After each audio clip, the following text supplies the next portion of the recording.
Hello friends, welcome to सफलता मंत्र। दोस्तों, सीटेट के अंतर्गत आने वाला सबसे इम्पॉर्टेंट टॉपिक आपका होता है पर्यावरण अध्ययन। पर्यावरण अध्ययन के लिए सबसे इम्पॉर्टेंट होता है एनसीईआरटी बुक्स। और जैसा कि आपको हर बार हम बताते आए हैं, पढ़ाते आए हैं, एनसीईआरटी के बहुत ही इंपॉर्टेंट नोट्स आप सबके लिए हैंड रिटन रूप में हमने तैयार किए हैं, जो कि सबसे सिलेक्टेड क्वेश्चंस बार बार पूछे जाते हैं।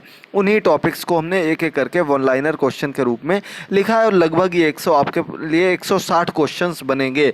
तो इनको हम लगभग 4 वीडियोस में एक एक करके कवर करेंगे। इन क्वेश्चंस को अच्छे से देखिएगा, समझिएगा और याद करते रहिएगा। साथ ही साथ दोस्तों आपको बता दें कि एमपी टेट की तैयारी करने के लिए, एमपी टेट की तैयारी के लिए आज आपकी मेन क्लास स्टार्ट हो रही है अनअकैडमी पर। लिंक नीचे दिया गया है। अगर आप लोग अनअकैडमी प्लस को सब्सक्राइब करना चाहते हैं तो डायरेक्टली आप लोग हमसे जुड़ सकते हैं। कमेंट बॉक्स में कमेंट करके बता सकते हैं। हिंदी की सभी क्लासेस आपको वहां पर देखने को मिलेंगी और उसमें आपके पूरा एमपी टेट का सिलेबस कवर किया जाएगा। चलिए बढ़ते हैं पहले पॉइंट से। पहला पॉइंट है हाथियों के एक समूह में 10 से 12 हाथी होते हैं, जिनका नेतृत्व सबसे वरिष्ठ हथिनी करती है। अर्थात हाथियों के झुंड में केवल हथिनियां एवं बच्चे होते हैं और सबसे बुजुर्ग हथिनी पूरे झुंड की नेता होती है।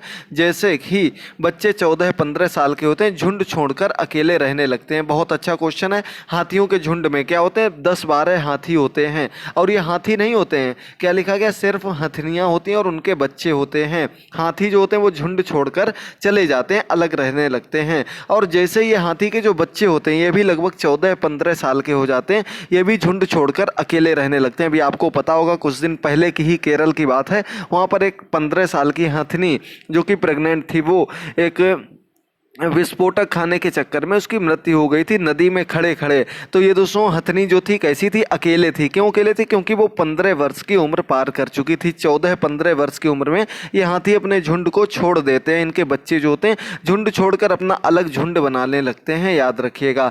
अगला पॉइंट, क्वेश्चन नंबर 2 क्या दिया गया है?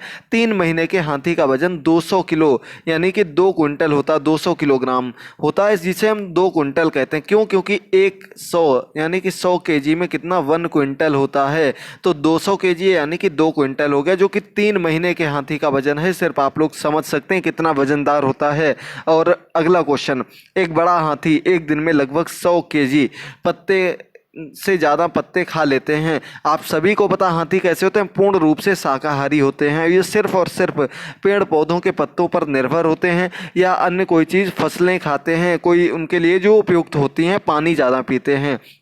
तो ये 100 केजी से ज़्यादा पत्ती खा लेते हैं, यानी कि 1 क्विंटल पत्ते एक दिन में खा जाता है। एक बड़ा हाथी जो विशाल हाथी होता है उसकी बात हो रही, वो 100 केजी के पत्ते खा लेता है। क्वेश्चन नंबर 4, हाथी बहुत कम आराम करते हैं। एक दिन में लगभग 2 से 4 घंटे सोते हैं। आप लोग समझ सकते हैं दोस्तों, देखने में ज़रूर भारी शरीर होते हैं, भारी भरकम शरीर के, लेकिन आराम के मामले में बहुत कम ही आराम करते हैं। ये बिल्कुल भी आरामदायक जीव नहीं होता और सिर्फ 2 से 4 घंटे ही सोते हैं। बाकी घंटे ये अपने भोजन की तलाश में इधर से उधर टहलते रहते हैं, घूमते रहते हैं। अगला, हाथी को कीचड़ और पानी से खेलना पसंद होता है, क्योंकि इससे उनके शरीर को ठंडक मिलती है। चूंकि भारी भरकम शरीर होता है तो पानी और कीचड़ में आपने देखा होगा, हाथी जो है अपनी सूंड में पानी भरकर उससे बहुत खेलते हैं, बहुत ज़्यादा कीचड़ में भी खेलते हैं, क्योंकि इससे उनका शरीर में ठंडक पहुँचती है। बार बार पानी में खेलना इनको अच्छा लगता है, याद रखिएगा, शरीर को ठंडक पहुँचाने के लिए। अगला क्वेश्चन, हाथी के कान पंखे की तरह होते हैं और गर्मी लगने पर हाथी कान हिलाकर हवा करते हैं। ये सभी क्वेश्चन आपके एनसीईआरटी बुक्स पर ही आधारित हैं। ये मत सोचिएगा हम आपको अलग से पढ़ा रहे हैं। सभी उससे चुनिंदा क्वेश्चंस आपके लिए स्वयं से तैयार किए गए हैं। और हाथी के कान कैसे होते हैं? बहुत बड़े कान होते हैं, पंखों के तरीके होते हैं।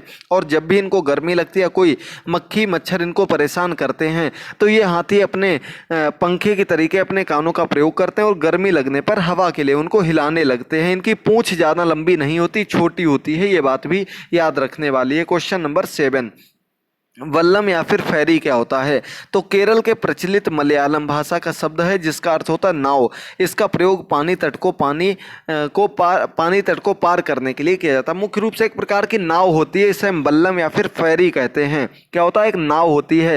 ये मुख्य रूप से केरल की भाषा है मलयालम, वहाँ पर हम नाव को वल्लम या फिर फेरी नाम से जानते हैं। और नाव का प्रयोग क्यों किया जाता है? सभी को पता, पानी तट यानी कि नदी के तट को पार करने के लिए एक छोर छोर से दूसरे छोर जाने के लिए या फिर सैर करने के लिए इनका प्रयोग किया जाता है, लेकिन बल्लम फेरी का प्रयोग मुख्य रूप से नदी तट को पार करने के लिए ही किया जाता है। अगला क्वेश्चन, जुगाड़ गाड़ी।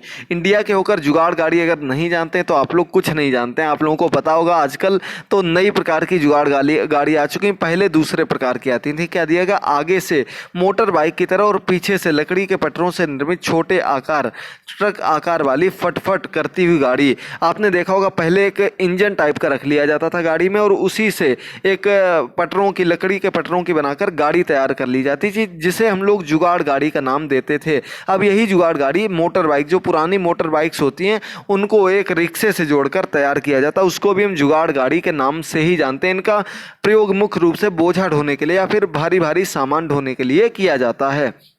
क्वेश्चन नंबर 9, ताजी और जमी हुई बर्फ में क्या अंतर होता है।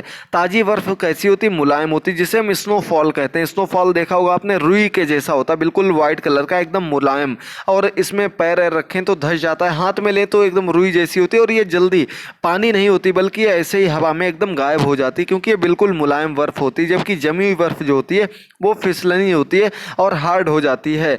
कैसी होती है, हार्ड हो जाती है। आपने देखा होगा फ्रिज की बर्फ जो होती है वो जमी हुई होती है, और जो प्राकृतिक बर्फ एक तरीके से सर्दी के मौसम में जो स्नोफॉल होता है वो ताज़ी बर्फ़ कहलाती है। ओले जो होते हैं वो जमी हुई बर्फ़ का एक प्रकार होते हैं, ताज़ी बर्फ़ के अंतर्गत नहीं आते, यानी कि स्नोफॉल उसको नहीं कहा जाता। ये मौसम के प्रकोप के कारण होते हैं।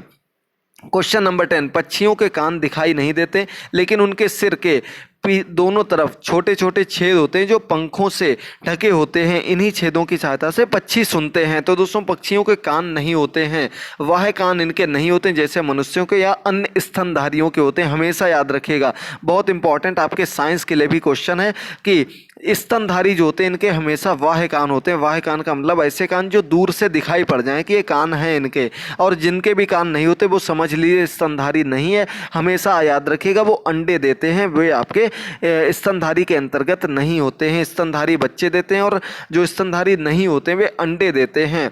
तो जो पक्षी होते हैं उनके कान नहीं होते हैं। अन्य भी जीव जंतु जो भी आपने देखा होगा जिनके कान नहीं होता वे सभी अंडे देते हैं, और ये जो छिद्र होते हैं इनसे ही उनको सुनाई देता। अब देख सकते हैं आप लोग, इधर वाले सभी आपको स्तनधारी दिए गए हैं और ये सभी आपको अंडे जो देते हैं वो दिए गए हैं। इनके सबके वाह कान होते हैं। सुअर, ऊंट, चूहा, लोमड़ी, बिल्ली, भैंस, गाय, इसके अलावा चमगादड़ याद रखिएगा मुख्य रूप से, क्योंकि एक पक्षी के रूप में स्तनधारी होता है। अगले आपके मेढक, मुर्गी, बतख, कौआ, चिड़िया, मोर, छिपकली, ये सभी कैसे, इनके अंतः कान होते हैं, अंदर कान होते हैं, छिद्र होते हैं केवल। छिपकली के तो आपने ज़्यादातर लोगों ने देखे होंगे क्योंकि उसका छिपे हुए नहीं होते। ध्यान से देखने पर आपको छोटे से छिद्र दिखते हैं आंखों के थोड़ा पीछे बढ़ने पर। चलिए आगे बढ़ते हैं। वे जीव जिनकी खाल पर बाल होते हैं, तो चूहा हो गया, बंदर हो गया, इनकी खाल पर बाल होते हैं, और मेढक हो गया, मोर हो गया, इनकी खाल पर बाल नहीं होते हैं, बल्कि पक्षियों के पंख होते हैं। बाल ज़्यादा नहीं होते हैं किसी के भी, वो सभी पंख के रूप में ही होते हैं, धीरे धीरे बढ़ते रहते हैं और पंख का ही आकार ले लेते हैं। अब देखिए उसी को दूसरे रूप में दे दिया गया है। अभी ऊपर आपको वाह कान वाले बताए गए तो वही सब स्तनधारी यानी कि बच्चे देने वाले हैं, इधर वाले सब आपके अंडे देने वाले हैं। देख सकते हैं आप लोग, बहुत ही अच्छा क्वेश्चन है, इंपॉर्टेंट है, याद करते रहिएगा। प्रत्येक पॉइंट आपको बहुत अच्छे से समझा रहे हैं। और आप लोग एग्ज़ाम को लेकर परेशान है कि एग्ज़ाम होगा या नहीं होगा, इसको लेकर आपको एक इम्पॉर्टेंट जानकारी कल सुबह की क्लास में देंगे, जिसके बारे में लोग चर्चा करेंगे और आपको बताएंगे कि एग्ज़ाम होने के क्या आसार हैं या नहीं है। तब तक हम भी थोड़ा विश्लेषण कर लें, तब आपको बिल्कुल सही जानकारी देना अच्छा होगा। लेकिन आप लोग तैयारी जरूर करते रहिएगा, एग्जाम अभी हो या फिर 1 महीने बाद हो, लेकिन तैयारी को बिल्कुल भी बंद मत करिएगा। अगला, बगुला भैंस पर क्यों बैठता है। बगुला जो भैंस पर क्यों बैठता है, आपको मालूम होगा जितने भी जानवर होते हैं उनकी पीठ पर बगुला या कोई अन्य छोटे, पूरे कौवा हो गया, बगुला हो गया, ये पक्षी बैठ जाते हैं। और कभी भी ये जानवर अपनी पीठ पर बैठे हुए पक्षी को जल्दी नहीं भगाते। क्यों? क्योंकि उसकी पीठ पर परजीवी होते हैं। जानवरों की पीठ पर क्या होते हैं, गंदगी की वजह से कह लें या कीचड़ की वजह से या गर्मी की वजह से इनकी पीठ पर या इनके शरीर पर परजीवी छोटे छोटे कीड़े आ जाते हैं। इनको खाने के लिए, इन कीटों को खाने के लिए बगुला जो है या अन्य पक्षी जो है उनकी पीठ पर बैठ जाते हैं, जिससे कि इन जानवरों को भी आराम मिलता है, इसकी वजह से इनको नहीं हटाते हैं, याद रखिएगा। अगला खेजड़ली गांव, ये कहाँ है? खेजड़ी या खेजड़ली गांव जो है राजस्थान के जोधपुर के पास एक गांव है, जहां के लोगों ने लोग जो हैं वो विश्नोई समाज के, इनको विश्नोई कहा जाता है क्योंकि अपने द्वारा बनाए गए पौधों को बचाने के लिए यहाँ के लोगों ने ममता नामक महिला के नेतृत्व में लगभग 300 लोगों ने अपनी जान दे दी। किस लिए? पौधों को बचाने के लिए। पौधों को बचाने के लिए विश्नोई समाज के लोगों ने क्या किया था? राजस्थान के रहने वाले थे, अपनी जान दे दी थी वहाँ के पौधों की रक्षा के लिए। खेजड़ली गाँव की बात है, ये याद रखिएगा, NCERT बुक्स में दिया गया है। अगला खेजड़ी वृक्ष, वो खेजड़ली गाँव था, ये आपका खेजड़ी वृक्ष है। तो रेगिस्तानी क्षेत्र में, यानी कि राजस्थान का क्षेत्र ही तो रेगिस्तानी क्षेत्र है, तो इस इलाके में पाए जाने वाला वृक्ष जिसको अधिक पानी की आवश्यकता नहीं होती है, इसकी छाल, दवा और फलियां सब्जी बनाने के काम में आती है, इसकी लकड़ी को कीड़ा भी नहीं लगता। सबसे इंपॉर्टेंट क्वेश्चन, कौन सी लकड़ी है जो रेगिस्तानी क्षेत्र में पाई जाती है और उसमें कीड़ा नहीं लगता है? तो खेजड़ी का वृक्ष होता है, इससे फली, छाल और दवा बनाई जाती है, फलियों की सब्जी बनाई जाती है। सबसे बड़ी बात, ये रेगिस्तानी क्षेत्र में होने वाला एक फलीदार वृक्ष है और इसे अधिक पानी की आवश्यकता नहीं पड़ती है, याद रखिएगा। अगला question, RTE 2009 right to education अधिनियम एक्ट 2009 के अंतर्गत क्या बताया गया? ये आपको NCERT में भी पढ़ाया गया, बाल विकास में भी पढ़ा चुके हैं, RTA भी पढ़ाना बाकी है। NCFRT आपको 1-2 दिन में पूरा अच्छे से क्लियर करा दिया जाएगा। तो RT 2009 के अंतर्गत क्या कि इसके अंतर्गत 6 से 14 वर्ष तक के सभी बालक जो हैं, बच्चे जो ये 8वीं तक की, इनको शिक्षा बिल्कुल मुफ्त और अनिवार्य करने का आदेश दिया गया, अधिकार पारित किया गया था। चाहे वो किसी भी क्षेत्र से हों, चाहे वो किसी भी वर्ग से हों, इन सभी को बालकों को 6 से 14 वर्ष के बालकों को 8वीं तक की पढ़ाई बिल्कुल मुफ्त और अनिवार्य करने के लिए ये राइट टू एजुकेशन एक्ट 2009 पारित किया गया था। मधुमक्खी पालन, बहुत अच्छा क्वेश्चन। मधुमक्खी पालन जो है सबसे लाभदायक वृक्ष जो इसके लिए होता है लीची। लीची में सबसे ज़्यादा मधुमक्खियाँ शहद बनाती हैं और इनको सबसे पसंदीदा वृक्ष जो होता है वो लीची का ही होता है, याद रखिएगा। 20 नंबर क्वेश्चन, मधुमक्खियों के अंडे देने का समय, मधुमक्खी पालन शुरू करने का समय, तो ये अक्टूबर से दिसंबर, कहीं कहीं आपको सितंबर लास्ट से दिसंबर प्रारंभ दिया रहेगा, कहीं कहीं मोस्टली अक्टूबर से दिसंबर ही आपको देखने को मिलेगा। ज़्यादा सर्दी नहीं होती उस समय, यही मौसम सबसे अच्छा माना जाता मधुमक्खी पालन के लिए। इसीलिए आपने ज़्यादातर क्षेत्रों में देखा होगा इसी सीजन में मधुमक्खी पालन वाले लोग बाहर से आ जाते हैं मधुमक्खियों को रखने के लिए। अब तो ऐसा मौसम हो गया, अब लोग नहीं आते हैं, लेकिन पहले आपने देखा होगा मधुमक्खी पालन के लिए लोग दूर दूर से अलग अलग क्षेत्रों में आते थे जहाँ सूरजमुखी वगैरह की जाती थी। अगला क्वेश्चन, मधुमक्खी पालन के लिए आवश्यक सामग्री क्या होती है? एक बॉक्स होता है, उसमें नीचे शहद एकत्रित होता है और ऊपर मधुमक्खियां यहाँ पर अपने अंडे देती हैं और इसी में शहद बनाती हैं जो कि टपक टपक कर नीचे एकत्रित होता रहता है। इसके अलावा मीठा घोल चाहिए होता, दवाइयाँ चाहिए होती है और सबसे प्रमुख बात जो इसमें नहीं लिखी हो वो होती है फूल वाले क्षेत्र, यानी कि फल फूल वाला जो क्षेत्र होता है, यहाँ पर मुख्य रूप से मधुमक्खियाँ पाई जाती हैं, यहीं पर ये किया जाता है। चलिए 2 क्वेश्चन और कंप्लीट कर देते हैं तो आपका ये टॉपिक कंप्लीट हो जाएगा। तो अगला 21 नंबर क्वेश्चन दिया गया, लीची के फूल फरवरी में खिलते हैं और एक फूल से लगभग 12 किलो शहद मिलता है। देख सकते हैं आप लोग दोस्तों, लीची का फूल जो होता है फरवरी में खिलने लगता है और इससे 12 किलो शहद निकलता है एक फूल से। देख सकते हैं आप लोग कितना मधुमक्खियों के लिए फायदेमंद होता है। मधुमक्खी के हर छत्ते में एक रानी मधुमक्खी होती है जो अंडे देती है। कुछ नर मक्खियाँ भी होती हैं और बहुत सारी काम करने वाली मक्खियाँ भी होती हैं जिन्हें श्रमिक मक्खी कहा जाता है। सबसे ज़्यादा जो फूल एकत्रित करते, फूल से रस एकत्रित करती हैं, ये काम श्रमिक मक्खियों का होता है। इसके अलावा रानी मक्खी का काम सिर्फ और सिर्फ अंडे देना होता है। ये छत्ते में रहती है हमेशा और अंडे देती है। अगला क्वेश्चन देखिए, बहुत अच्छा, जब किसी श्रमिक मक्खी को रस मिल जाता है तो वह एक तरह का नृत्य करते हुए दूसरी मधुमक्खियों को बुलाती है। जब भी रस दिख जाता है या रस का पता लग जाता है फूल से कि यहाँ पर रस है, तो ये श्रमिक मक्खियाँ जो होती हैं नृत्य करने लगती, नाचने लगती हैं ताकि दूसरी मधुमक्खियों को बुलाया जा सके। और ये एक अनोखा, इनका अनूठा तरीका होता है मधुमक्खियों को बुलाने का, तो नृत्य करके दूसरी मक्खियों को बुलाती हैं।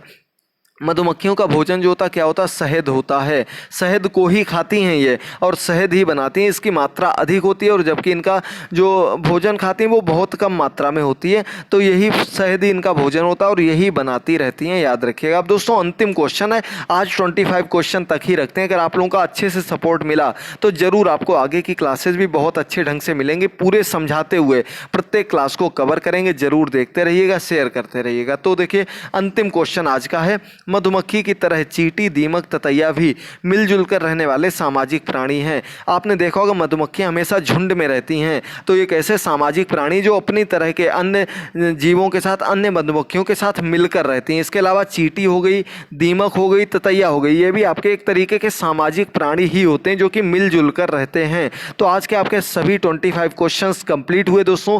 अगर आपको क्लास पसंद आई हो तो दोस्तों अधिक से अधिक शेयर करते रहिएगा, चैनल को सब्सक्राइब कर लीजिएगा, बेल आइकन को प्रेस कर दीजिएगा और अधिक से अधिक शेयर करना मत भूलिएगा। टेलीग्राम पर इन क्लासेस के आपको लिंक देते रहेंगे, वहाँ भी जरूर जुड़ जाइएगा। कल की क्लास का लिंक नीचे दिया गया, देखते रहिए, शेयर करते रहिए। थैंक यू दोस्तों, गुड बाय, टेक केयर।